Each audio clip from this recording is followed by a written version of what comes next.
और इस वक्त नीतीश कुमार का बड़ा बयान आया है। नीतीश कुमार ने यह बयान साध्वी प्रज्ञा के बारे में दिया है।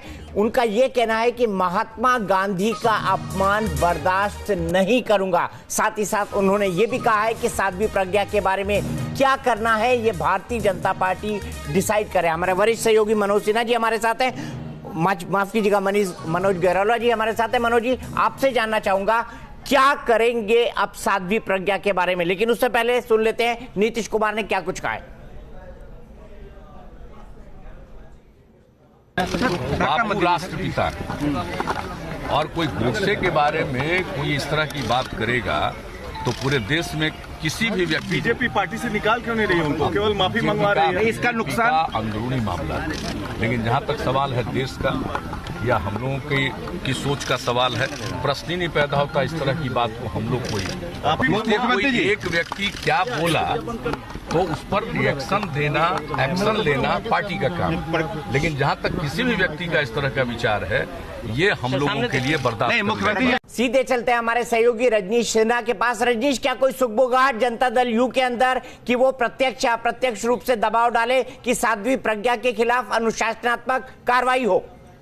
बिल्कुल, देखिए नीतीश कुमार का यह बयान अपने आप में काफी है कि वो बीजेपी से चाहती है कि कोई ना कोई कार्रवाई हो। खास करके महात्मा गांधी का मुद्दा जब भी आता है नीतीश कुमार इस मुद्दे को लेकर बहुत ही संवेदनशील है। आपने देखा होगा पिछले वर्ष उन्होंने शताब्दी वर्ष बनाया था, चंपारण सत्याग्रह को लेकर उन्होंने जाकर मोतिहारी में पैदल मार्च किया था। गांधी से जुड़े हुए उन्होंने कई नए भवन उन्होंने तैयार करवाया। तो गांधी जी से एक जुड़ाव है नीतीश कुमार का। जैसे ही ये बयान आया उन्होंने खुद से तो किनारा किया ही, वो चाहते हैं कि बीजेपी इस पर कार्रवाई करे और उनका ये जो इशारा है अपने आप में बताने को काफी है कि नीतीश कुमार चाहते हैं बीजेपी कार्रवाई करे। उन्होंने कड़ी शब्दों में इसकी निंदा की है। उन्होंने कहा है कि देश में गोडसे को पूजे जाने वाले लोगों की कभी भी सराहना नहीं हो सकती और ऐसे लोगों पर कार्रवाई तो होनी ही चाहिए। तो कहीं ना कहीं नीतीश कुमार चाहते हैं कि ये वक्त है जब बीजेपी अपने स्टैंड शो करे। और अमूमन जब भी ऐसे मसले आते हैं तो आप देखिए नीतीश कुमार इशारों में अपने जो कोलिशन पार्टनर है उनको जरूर ये बताते हैं कि आपको एक्ट करना चाहिए। तो जब उन्होंने साध्वी प्रज्ञा पर ये टिप्पणी उन्होंने की है तो उससे ये साफ है कि वो कहना चाहते हैं कि बीजेपी कार्रवाई करे, चाहे उनको ट्रैक करे, उनको पार्टी से हटाए, निलंबित करे, लेकिन कार्रवाई दिखनी चाहिए। Action speak more than words, जिसमें नीतीश कुमार हमेशा से भरोसा करते रहे। उनका कहना है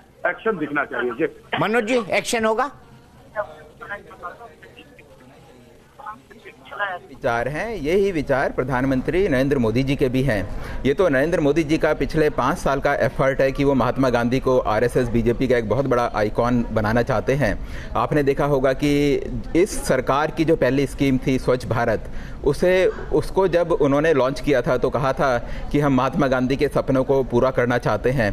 जितने भी फॉरेन प्राइम मिनिस्टर आते हैं तो मोदी उनको लेकर साबरमती आश्रम जाते हैं और एक सिंबल की तरह लोगों को एक मैसेज देना चाहते हैं कि वो महात्मा गांधी उन्हीं के आइकॉन है। और आपने देखा होगा कि जितना भी कि अगर हम साध्वी प्रज्ञा की ही बात करें तो जिस समय साध्वी प्रज्ञा का नाम उन्होंने अनाउंस किया था तो अमित शाह ने उस समय कहा था कि साध्वी प्रज्ञा को तो हम सत्याग्रह की तरह उसमें हमने उतारा है। और ये सत्याग्रह जो शब्द है ये भी महात्मा गांधी का ही वो है शब्द है। महात्मा गांधी एक्चुअली आप देखें तो वो जवाहरलाल नेहरू की तरह एक नेता नहीं है।